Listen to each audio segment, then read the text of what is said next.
It's time. Your final lesson. The survivors came along at a time that I was not really expecting it to. At that particular moment, I was not planning on filming anything, I wasn't writing anything, so I had nothing that I was thinking about filming. But I was actively trying to do some wedding videography and some video work for my church. So I had this new camera that I wanted to test. And me and my youngest son, Bryce, we were out one night, walking around our neighborhood, just testing this camera. And he hits me with this idea out of the blue. He had this idea for a short film. He said, "Dad, what if there was a boy and this boy could see the future? Not very far in the future, but what he sees is a military force of some kind coming into a city and arresting people en masse and hauling them off to camps. But because he can see the future, he escapes that. And he runs off and starts living in the woods by himself." I thought that was an interesting idea. We looked at it and talked about it and kind of expanded on it. But we realized it was getting kind of complicated pretty quickly. There was a lot of things that I couldn't do. It required filming in the city, and I didn't have the ability to do that with permits and things of that nature. So I thought, well, let's knock this down to the simplest components. A boy trying to survive. And that's where The Survivors was born. My first thought when I heard the premise was that it would be insanely fun to do, and I love that kind of movie. And I'd never thought about doing anything like that. Randy approached me with the idea, thought about what was going on with it and where it was headed, and I thought it sounded like something that was going to be really awesome. The first Survivors film is something that, at the time, I wasn't sure if it was going to work. I wanted to tell a story where I didn't use hardly any dialogue to convey the entirety of the story. And that was difficult. But I think that the reason why it works is because, frankly, of the people that are on screen and what they bring. With Bryce not having done any acting before, I felt it necessary for me to approach his character in a way that was not too dissimilar to him. Bryce is a very stoic person. He doesn't talk very much. And so I thought that was how I was going to build his character. And it worked.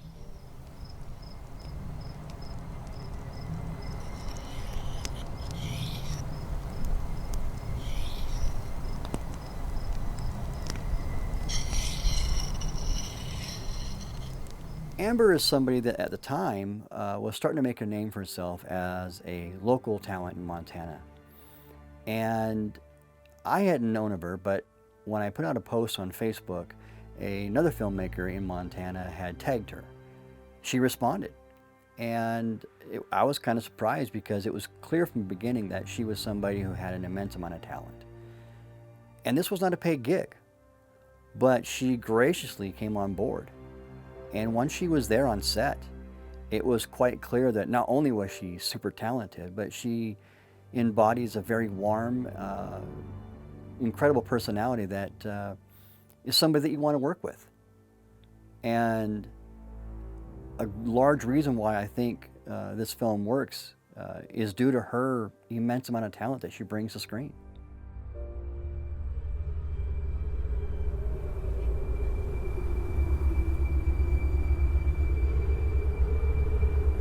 You don't have to be what he makes you. Now, Tiana is another one that surprised me. She drove a pretty good distance to be on this project as well and volunteered her time. And quite frankly, there was not a lot there for her to work with. It was a very small scene. I think we shot it in 4 to 5 hours on a Friday, and not a lot of dialogue. But because she's talented, she brought to that character a lot of sympathy. And it was very important because that moment when she's on the cross represented the moment when John decided to turn his back on the teachings of Luther and ultimately defy, this guy who's been teaching him how to survive. And on top of that, Tiana brings a lot of generosity. She was only required to be there that one day. She could have easily showed up that one day, done her part, and gone home. But she said, no, I want to stay. I want to stay the entire weekend. And she helped out behind the scenes. It could be from holding a flag over the camera to helping with sandwiches. It didn't matter. she was there to help. And again, another very, very kind person that everybody enjoyed being around.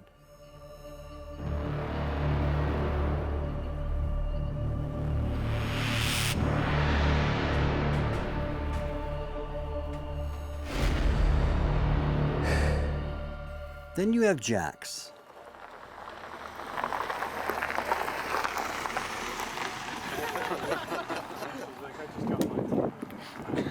Hardcore Montana right there. It's like, oh, whatever. Yeah, he's a character. So Jax definitely looks like a big scary dude until he talks. And then he's just a big fluffy teddy bear that pretty much all he wants to do is eat everything that gets anywhere near him. Like granola bars, candy bars, anything that's edible within range it's doomed. Jax is going to down it. Anything. I think if a little fluffy bunny would have walked by at the wrong time, Jax probably would have ate that too. No, Jax is actually a really cool guy. He's a private investigator down in Arizona, and he acts on film whenever he gets the opportunity to do so. He drove all the way up here to Montana to be in this film, and it was the first time I had ever worked with him. In fact, I actually found him through the same post that I found Amber. He brings to the screen a very unique kind of presence to him. His voice, his physicality, his demeanor is definitely unique to him, and there's a confidence about the man. Jax is a very tough guy, and I don't think he was used to people being gruff with him. And I was gruff with him a few times because I was like, this is what I need from you. I need you to hush your mouth right now because you just need to settle down. And I don't think he was used to being manhandled, especially by somebody like me. That's like a deadly little weapon you got there. It is. Do not mess with the costume, girl. But he rolled with it fairly well, and I think it just contributed to a better production in the end. And have you seen that guy's muscles? Oh my goodness.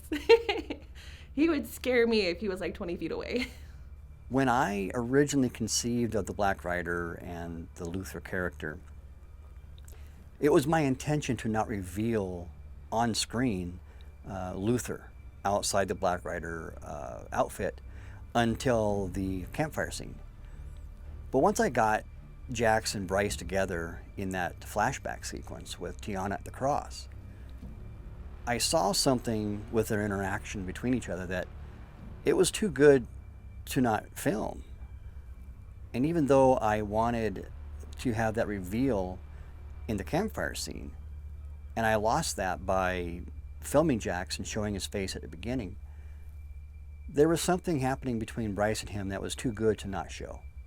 And I think that's one of those cases where script to screen, you see something you didn't imagine at first, and it ends up being better.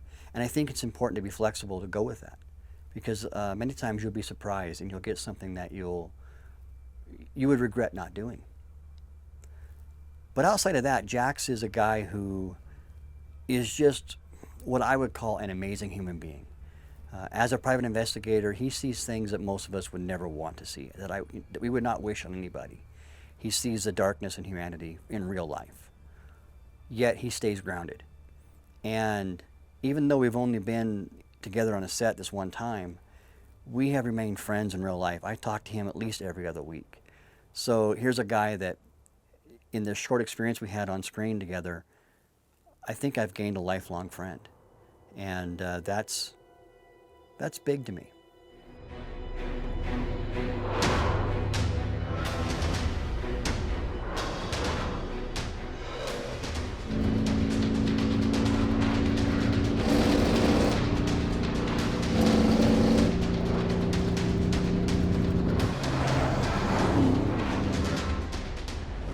One of the unique challenges of the first film was the fact that I wanted to do a kart chase. And I had no idea how to do that. I had never done it before.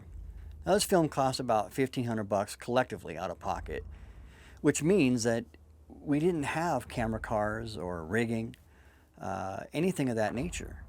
It literally was me getting in a vehicle with the actors and a handheld camera, sticking that camera in their faces and saying, drive and act. The other thing about that was kind of fun was the fact that we drove the same quarter-mile strip in the Pryor Mountains over and over and over again. And it was done safely because we were only going about 25, 30 miles an hour. So we never really went very fast. But that's one of the unique challenges you have in making these kinds of films for no money, yet trying to convey on screen what you want to. Then you've got the Black Beast. Now that truck was actually owned by Travis, who plays Todd in the film. He had owned that truck since his high school days. And it was sitting in a field in Wyoming, had not been started in years. Literally sitting there, tires getting low, covered in grime. It had collected junk in the box and in the cab, just been sitting there for a long time. And Travis had to do some things to kind of resurrect that truck, to get it roadworthy again so we can film with it. He had to put a new flywheel in it, I think a starter. He put a lift kit on it and some different tires. And then when he got done with that, me and my boys went to work on stripping the body down and repainting it, and then transforming that truck into what you see on film.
That old Black Beast, we'd run it for a while, it would overheat, we'd shut down, let it cool off, and then it wouldn't start. And Travis would get out, he'd tinker with it, get it started, and then we'd film again, it would overheat, and then wouldn't start again. And we went through that a number of times. So that was kind of interesting to work our way through that challenge as well.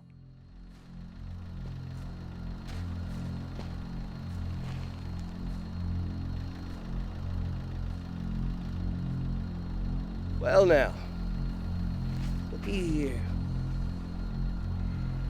We done caught ourselves a mouse.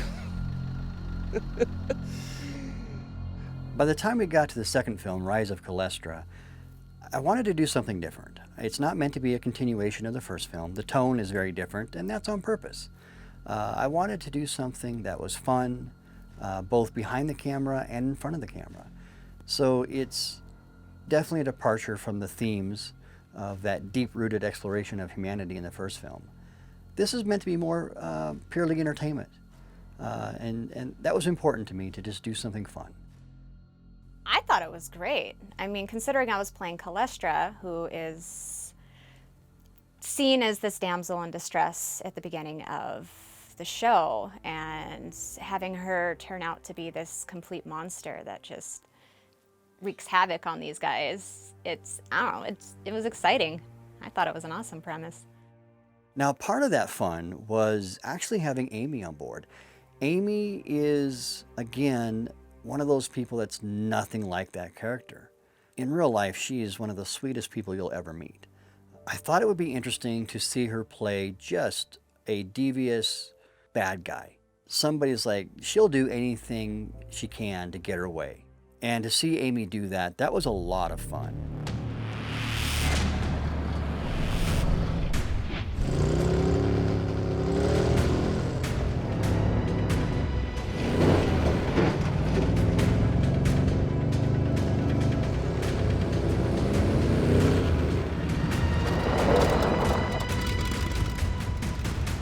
Now that truck jump, that was something that I was not in a position to do in the first film.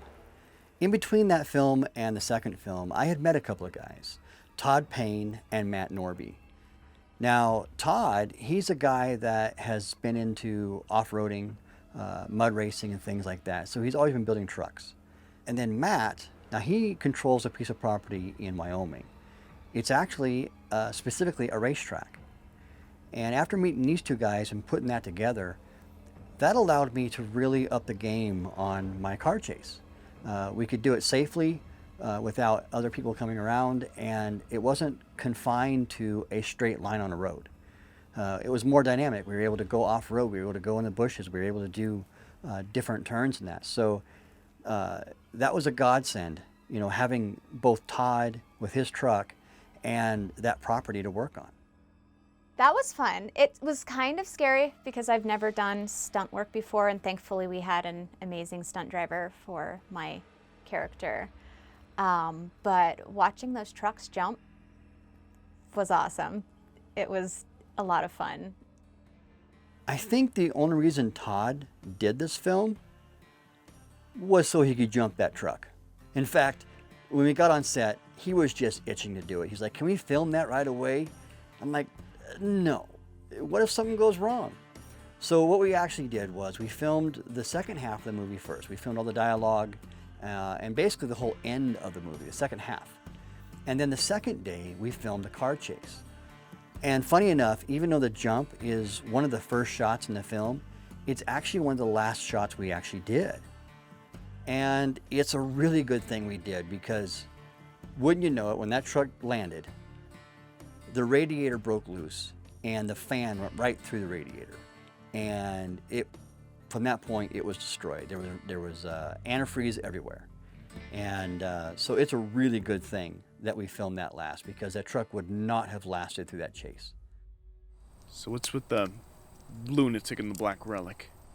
That vehicle looks like it's from the cowboy days. You're talking about the Black Rider. The Black Rider? Really? Well, that's what they call him out here. Not long after the first film, in late 2018, I wrote a script called The Legend of the Black Rider. That was a prequel to the first film, and we were going to explore how Luther, Jax's character, aka the Black Rider, how he became twisted like that and how he became that dark person. And in that story, we had Barrett already cast with Scott and Cully, and I had began building that cabin. But, you know, life happened. We tried doing it in 2019. It got delayed. We tried doing it in 2020. It got delayed again. And we never was able to pick it back up again. But I had already cast Scott, and I wanted to work with him.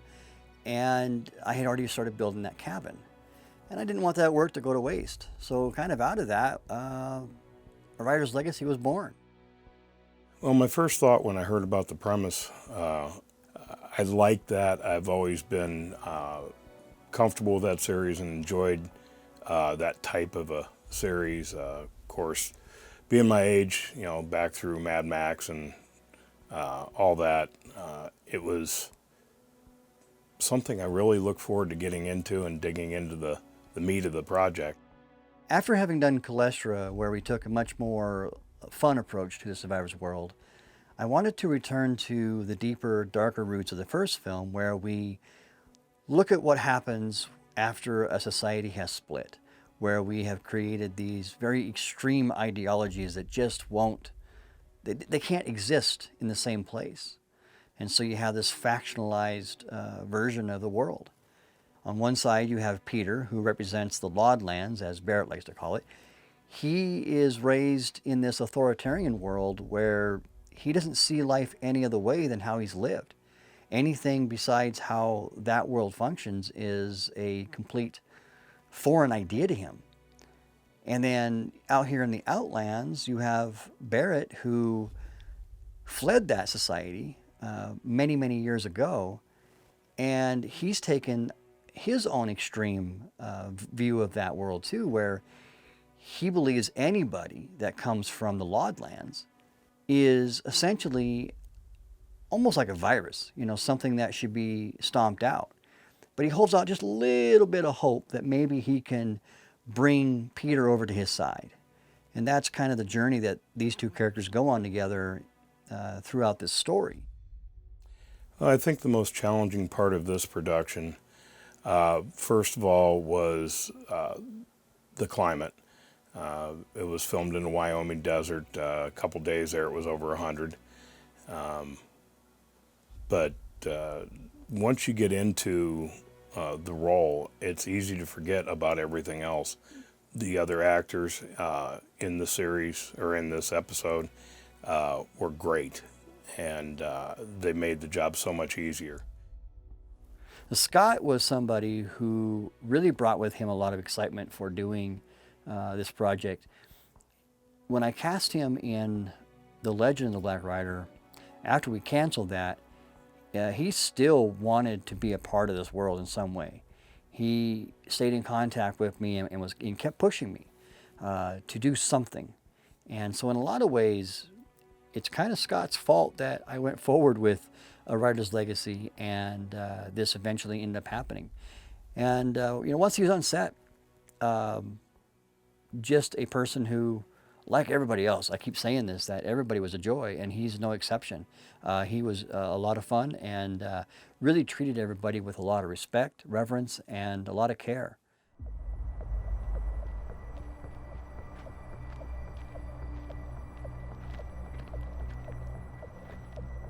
Hey!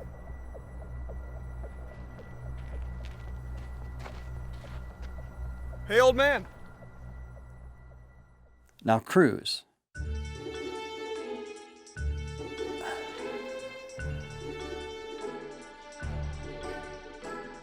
Yeah.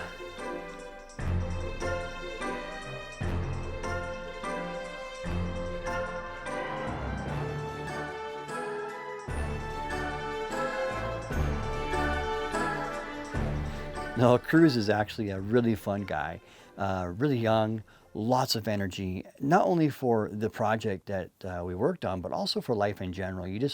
When you're around this guy, he just has a really positive attitude in everything that I've seen him do so far. He brings that to set and really elevates the feeling on set. The genre of like a dystopian future just happened to be one of my favorite types of genres, and it happened to be also a local film that I was auditioning for, and I'm like, this is perfect. This is the type of film that I want to do. This is where I want to do it. This is a great place to start it, and I love the script anyways, and it just all kind of fit together like a puzzle piece. One of the unique challenges of A Writer's Legacy was the cabin itself. And the reason why was because I knew that this cabin was going to take me a while to build. I didn't have the ability to build it on location and leave it there. So what I ended up doing was building it in my backyard. That meant that I had to build it in a way that it would come apart. And so what I did was I built it in 4-foot sections. And the reason I chose 4-foot sections is because that's exactly the width that is between the wheel wells of a pickup truck. Because once we got it up on location, we couldn't even pull a trailer up to the coulee that we were going to put this thing in. So we had to put it in the truck, a 4x4 truck, haul it to the coulee, unload it, go back down to base camp, grab the next pieces, do the same thing, and we did that 3 times once on location. And then we were able to put it back together. And my oldest son, Cole, and then Todd helped me do this, which was a godsend because there's no way I could have done it myself up there. But, at the end of the day, it turned out really good because everybody said that when they walked up to the cabin, they felt like it belonged there, like it had always been there. And that was really good to hear because that told me that all that work paid off. And looking at it on film, I have to agree. It looks like it was something that belonged there.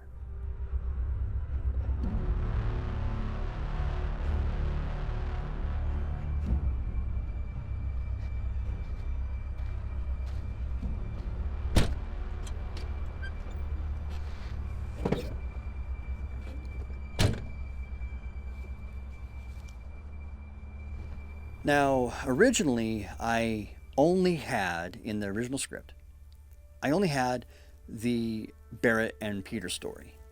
John was not in there.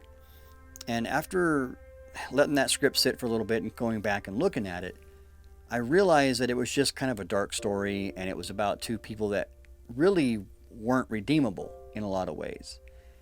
And that's not where I wanted to wrap this particular leg of the Survivor's World. I wanted something that had a little more, I don't know, positive meaning behind it. And so I needed something or someone to represent that. And so I thought, John from the first film, he did that. In that film, you saw him at the end, after he had rejected the ideology of Luther, and he's standing over that ridge, and he's, basically become like the protector of that land. I thought, what a better way to do that than to bring John back and have him kind of carry that sort of vibe or meaning in the Survivor's World. But that also led me to the fact that Bryce no longer wanted to play that character, and I thought, okay, let's change that a little bit. Let's make it many years in the future and have it be a story where John is looking back and he's, reflecting on this time when, mankind had really fallen, and he really wants to represent a personality that brings more than just despair and evil to the world. He wants to bring something much more meaningful and positive. And I think he does that.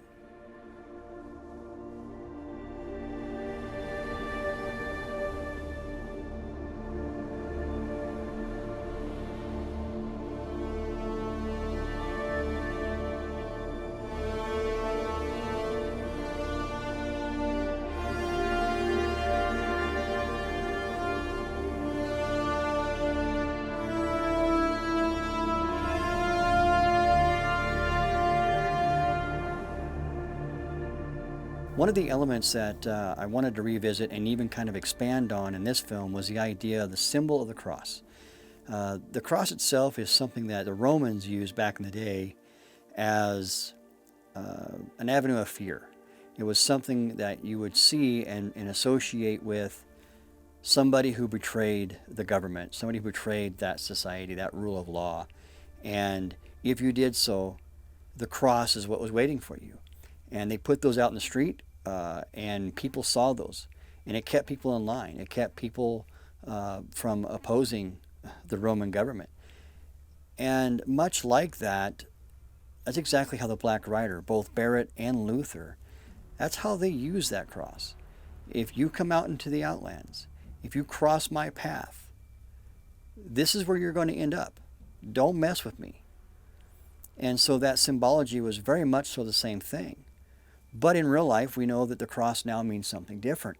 And much like that, I felt that John was, again, another good avenue to show that change of how that symbol can be used.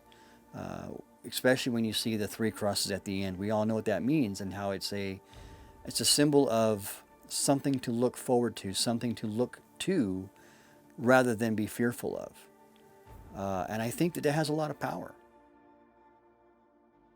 I remember we were sitting on set. It would have been the morning after the fire pit scene, and we're sitting there carrying on the he woke up conversation, and a snake ran through and under the tire, and apparently he doesn't like snakes because he got up and was hooting and hollering like a little girl, and it was fun to tease him about it.